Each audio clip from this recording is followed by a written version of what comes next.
أما بعد أعوذ بالله من الشيطان الرجيم بسم الله الرحمن الرحيم من عمل صالحا من ذكر وأنثى وهو مؤمن فلنحيينه حياة طيبة۔ اللہ سبحانہ و تعالیٰ ارشاد فرماتے ہیں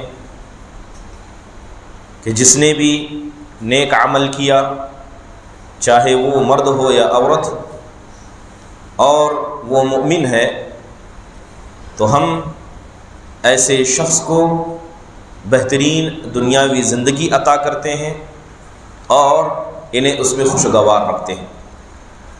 محترم حاضرین، جیسے کہ آپ سب جانتے ہیں کہ اللہ تبارک و تعالیٰ نے اس دنیا میں ہمیں بھیجا ہی اس لیے ہے تاکہ ایک عظیم مقصد کو ہم سب پورا کر سکیں۔ لہذا جتنی بھی چیزیں انسان کو اس دنیا میں عطا کی گئی ہیں وہ سب اس مقصد کو پورا کرنے میں مدد کرتی ہیں، لیکن جب انسان اپنے مقصد حقیقی کو بھلا کر ان وسائل یعنی وہ چیزیں جو بطور مددگار ہیں انہی کی پیچھے لگ جائے اور اس کو حاصل کرنے ہی میں زندگی گزار دے، تو یقیناً وہ انسان ایسا ہے جس نے راستے میں ہی دم توڑ دیا اور وہ کبھی منزل مقصود تک پہنچ نہ سکا۔ اللہ نے عبادت کے لیے پیدا کیا ہے، یہ جسم کی صحت اس لیے دی گئی تاکہ اس کے ذریعے آپ عبادت میں مدد لے سکیں۔ مال اس لیے عطا کیا گیا تاکہ اس مال کے ذریعے آپ اللہ کی عبادت کو وجہ اکمل پر کر سکیں۔ اولاد اس لیے عطا کیے تاکہ یہ عبادت میں مددگار بن سکیں۔ ذریت اس لیے عطا کی گئی تاکہ یہ بھی انسان کے جانے کے بعد اللہ کے ذکر کو باقی رکھ سکے۔ دنیا کے اندر اگر کوئی آدمی آخرت کے مقصد کو بھلا دے، صرف دنیا کمانے میں لگ جائے، تو یاد رکھیں ایک ایسا شیطان کا ہتھ کنڈا ہے جس کے ذریعے اس نے بہت سارے مومنین کو کھیل لیا۔ آیت کریمہ پڑھی، اللہ تبارک و تعالیٰ ذکر فرماتے ہیں کہ جو کوئی آدمی مرد ہو یا عورت اگر نیک ہے اور مومن ہے اور نیک عمل کرتا ہے تو ایسے لوگوں کو ہم اس دنیاوی زندگی میں بہترین زندگی عطا کرتے ہیں۔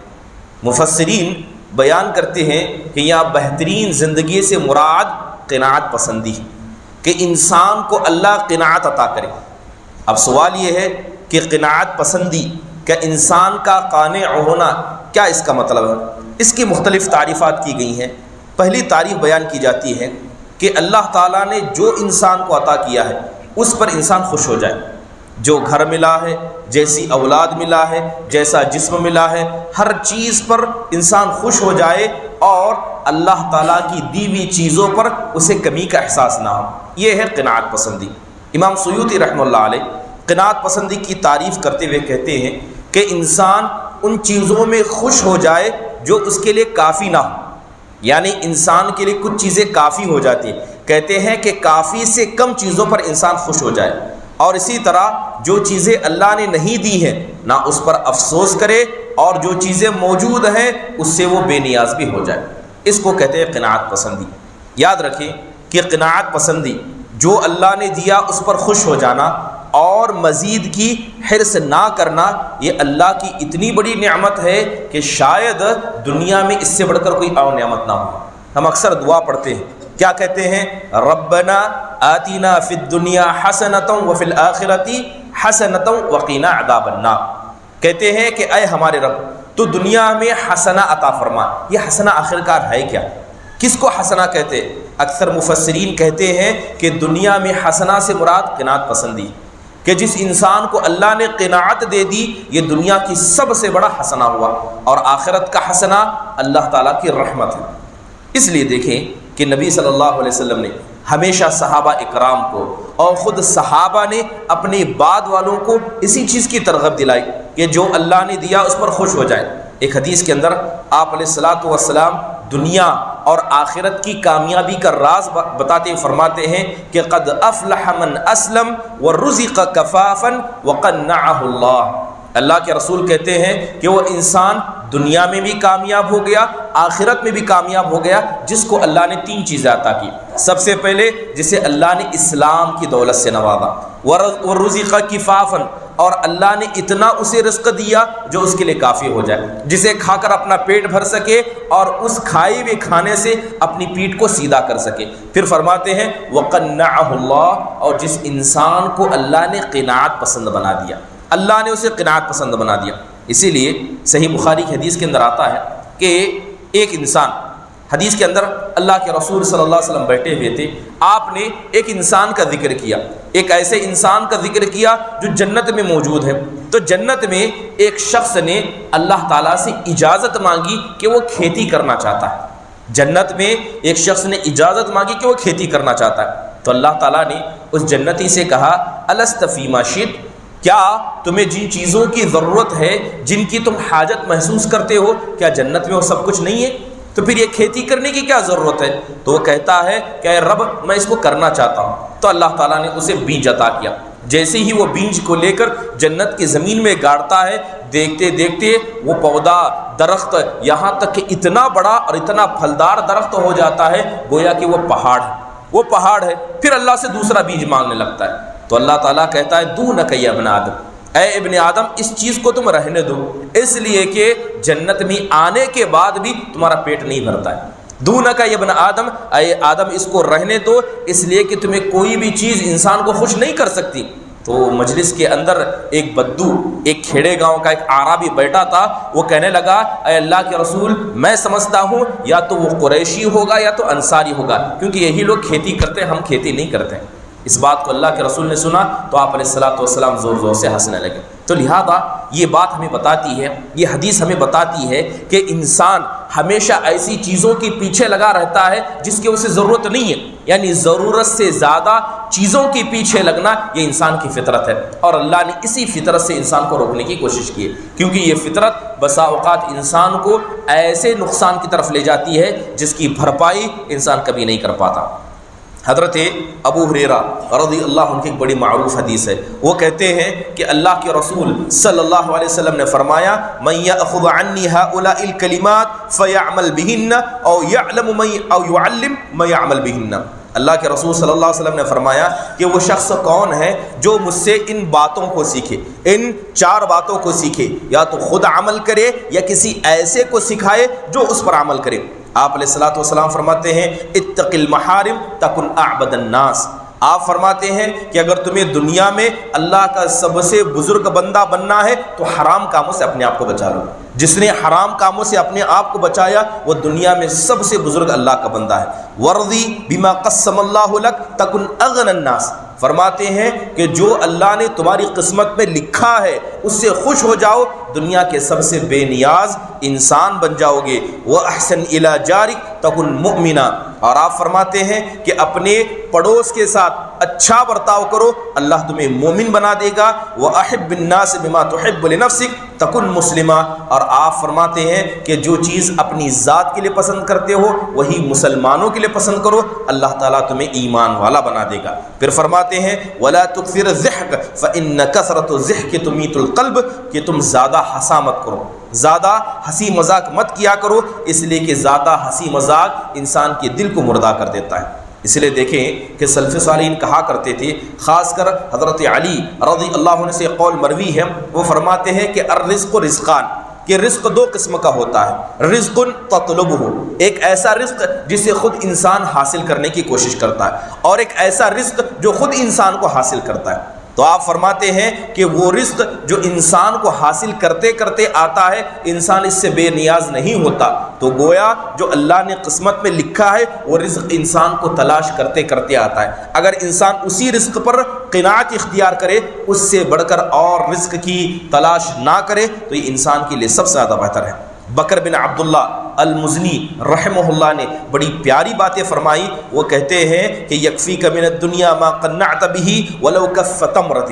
فرماتے ہیں کہ دنیا میں ایک انسان کو چاہیے کیا، ایک وقت کے کھانے کے لیے چاہیے کیا؟ کہتے ہیں کہ اگر اللہ نے تمہیں ایک مٹھی کھجور عطا کیا، ایک پانی کا چھوٹا سا مشکیزہ عطا کیا، اور کہتے ہیں کہ سر چھپانے کے لیے تھوڑی سی جگہ مل گئی، کیا انسان کو زندگی گزارنے کے لیے کافی نہیں ہے؟ کہتے ہیں کہ ہاں انسان کو زندگی گزارنے کے لیے کافی ہے، مگر انسان حقیقت میں رب کا ناشکرا ہے کہ اس پر بھی خوش نہیں ہوتا ہے۔ اور مزید کی تلاش کرتا ہے۔ سلیمان الدارمی رحمہ اللہ فرماتے ہیں کہ میں نے لوگوں کو دیکھا کہتے ان قوم طلب الغنا فحسبوا انه فی جمع المال، کہتے ہیں کہ میں نے لوگوں کی جماعت کو دیکھا تو میں ان کو دیکھتا ہوں کہ وہ بے نیاز بننا چاہتے ہیں، لوگوں کے محتاج نہیں بننا چاہتے ہیں، تو لہذا انہوں نے سمجھا کہ اصل میں بے نیازی بہت سارا مال جمع کرنے میں ہے، کہ جتنا مال انسان کے پاس آئے گا انسان دوسروں سے بے نیاز ہو جائے گا۔ لیکن فرماتے ہیں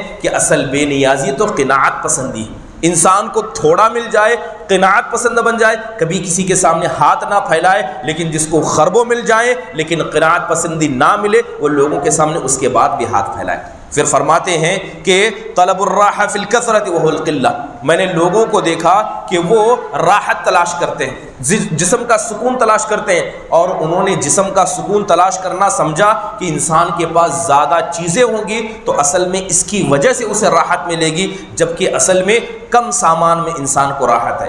انسان کے پاس جتنا سامان ہوگا اتنا قیامت کے دن سوال ہوگا اور سوال کا جواب ہوگا، اور جتنا سامان ہے اصل میں اتنا بوجھ ہے، اور جتنا انسان کے پاس کم سامان ہے اتنا ہی کم سوال ہے۔ تو کہتے ہیں کہ کم سوال میں اصل میں راحت ہے نہ کہ زیادہ سامان میں ہے۔ پھر فرماتے ہیں وَطَلَبُ الْكَرَامَةِ مِنَ الْخَلْقِ، کہ لوگوں نے عزت کو چاہا تو لوگوں سے عزت مانگی کہ لوگ احترام کریں، لوگ ہماری عزت کریں، جبکہ لوگ بھول گئے کہ عزت دینے والے سے عزت مانگنی چاہیے، اور وہ تقویٰ میں انسان کو ہے۔ انسان متقی بن جائے اللہ دنیا میں بھی عزت دیتا ہے، مگر لوگوں نے لوگوں سے عزت چاہے۔ پھر فرماتے ہیں کہ لوگوں نے نعمت چاہا، کہ اللہ کی نعمت کو کھانا چاہا تو انہوں نے اللہ کی نعمت کو صرف لباس سمجھا اور اچھا کھانا سمجھا، جبکہ اصل میں اللہ کی نعمت انسان کے گناہوں کی ستر پوشی ہے۔ ہر انسان گنہگار ہے، لیکن اللہ اس کے گناہوں کو لوگوں سے چھپا کر رکھے، قیامت کے دن چھپائے۔ کہتے ہیں کہ یہ نعمت ہے، اور انسان کو اللہ عافیت دے دے، ہر بیماری سے اللہ نجات دے دے۔ کہتے ہیں کہ سب سے بڑی کیا ہے؟ انسان کے لیے اللہ کی جانب سے دی گئی نعمت ہے۔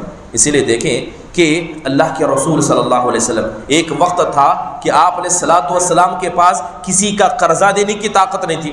آپ نے حدیثوں میں بارہا سنا ہوگا کہ جب کوئی جنازہ لایا جاتا اللہ کے رسول سوال کرتے کیا اس پر کوئی قرض ہے؟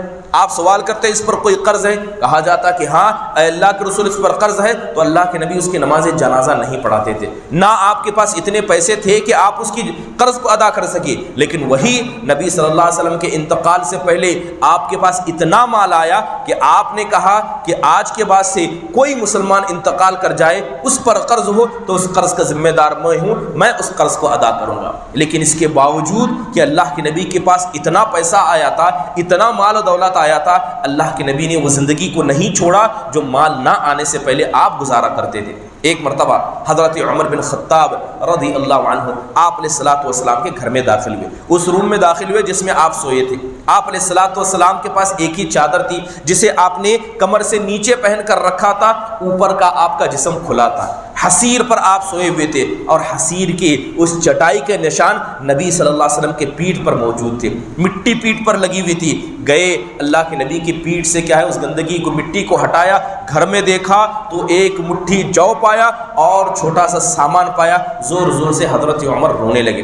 اللہ کے نبی صلی اللہ علیہ وسلم نے حضرت عمر کو دیکھ کر کہا ما لک یا عمر، کہنے لگے عمر تمہیں کیا ہو گیا، کیوں روتے ہو؟ تو کہنے لگے اے اللہ کے نبی صلی اللہ علیہ وسلم، میں ان قیصر و کسریٰ کے لوگوں کو دیکھتا ہوں کہ اتنی ناز و نعمت میں رہتے ہیں، اور آپ اللہ کے برگزیدہ بندے ہیں، اللہ نے آپ کو دنیا میں چنا ہے، اور آپ کا حال یہ ہے کہ آپ ایسی تنگی میں ہیں۔ تو اللہ کے نبی فرماتے ہیں اے عمر کیا تم کو اس بات سے خوشی نہ ہوگی کہ اللہ دنیا میں ہی ان کو بدلہ دے اور آخرت میں ہمارے لیے حصہ ہو؟ تو لہذا جو انسان آخرت میں حصہ چاہتا ہے دنیا کا سامان اکٹھا نہ کرے، کیونکہ آخرت کا سامان ہمیشہ باقی رہنے والا ہے۔ یہی وجہ تھی کہ عمہ عائشہ رضی اللہ عنہا فرماتی ہیں کہ اللہ کے رسول صلی اللہ علیہ وسلم جب تک مدینہ آئے، یا یوں کہتی ہیں کہ جب سے میری شادی ہوئی، کبھی اللہ کے نبی صلی اللہ علیہ وسلم نے 2 وقت پیٹ بھر کر کھانا نہیں کھایا۔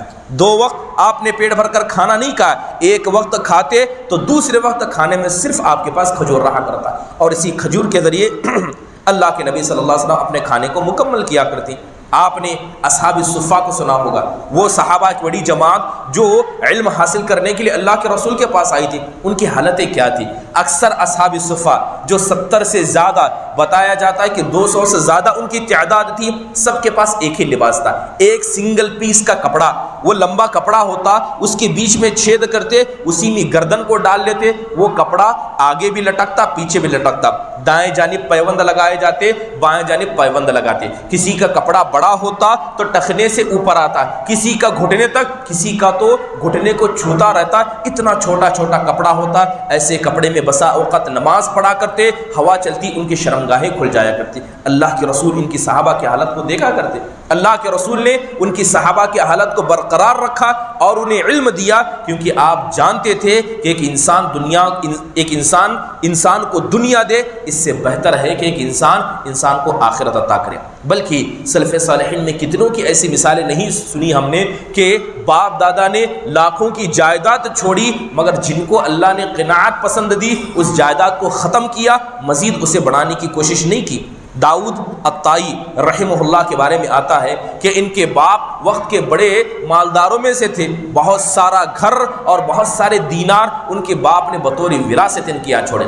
جب ان کے ابا کا انتقال ہو گیا، وراثت میں ان کو دینار ملے، کئی سارے گھر ملے، تو بتایا جاتا ہے کہ داؤد الطائی ہر گھر میں رہتے، مٹی کے گھر تھے، تیز بارش ہو جاتی، گھر گر جاتا تو دوسرے گھر میں چلے جاتے، مگر جو گھر گر گیا تھا اسے انہوں نے کبھی نہیں بنایا۔ اس طرح رہتے رہتے آخری گھر تک پہنچے، کبھی کمانے کی فکر نہیں کی، جو باپ سے ملا تھا اسی کو خرچ کرتے، یہاں تک کہ پیسوں کی کمی ہو گئی۔ آخرکار جب ان کا انتقال ہوا تو وہ آخری گھر تھا اور انتقال کے وقت صرف 2 دینار بچے تھے، وہی 2 دینار کیا ہے، ان کے کفن میں استعمال کیے گئے۔ گویا جتنا باپ نے دیا سب خرچ کیا اور مزید نہیں کمایا۔ لوگ دیکھ کر کہتے کہ اس بندے نے ہمیشہ بے نیازی اختیار کی، یہاں تک کہ دینار ختم ہو گئے تو اللہ نے ان کے ہاتھ کو پھیلانے سے بہتر ان کی زندگی کو لینا چاہا، اللہ نے اس طرح ان کو بے نیاز عطا کی۔ تو کوشش کریں کہ جتنا آپ کے پاس ہے خوش ہو جائیں، اللہ کی نعمتوں کا شکر بجا لائیں اور دنیا کو حاصل کرنے کی مزید چاہت نہ رکھیں۔ آپ جانتے ہیں کہ یہ دنیا انسان مانگ مانگ کر تھک جائے گا، مگر دل اس کا دنیا سے کبھی خوش نہیں ہوگا۔ آپ نے حدیث سنی ہے، اللہ کے رسول نے کہا کہ لو ان لی ابن آدم وادیان من ذهب لابتغى الثالث۔ یہ ابن آدم کی حرص اتنی بڑی ہے کہ اگر 2 پہاڑ بھر کر اس کے پاس سونا ہو تو وہ تیسرے پہاڑ کی امید کرے گا، جبکہ اس کے منہ کو، اس کی حرص کو صرف قبر کی مٹی ہی دبا سکتی ہے۔ جب لہذا انسان کی حرص کی کوئی انتہا نہیں ہے تو ایسی چیز کے پیچھے لگنے سے کیا فائدہ جس کی وجہ سے انسان کو کبھی خوشی نہ ہوگی۔ لہذا قناعت پسندی یہ دنیا کی بہت بڑی نعمت ہے۔ اللہ سے دعا کریں کہ اللہ تعالی ہم میں سے ہر شخص کو قناعت پسند بنائے، جو اللہ نے دیا ہے اس پر راضی برضا رہنے والا بنائے، اور ہماری زبانوں کو، ہمارے دل کو شکوے شکایت سے پاک فرمائے۔ آمین۔ وآخر دعوانا ان الحمد للہ رب العالمین۔ السلام علیکم ورحمۃ اللہ وبرکاتہ۔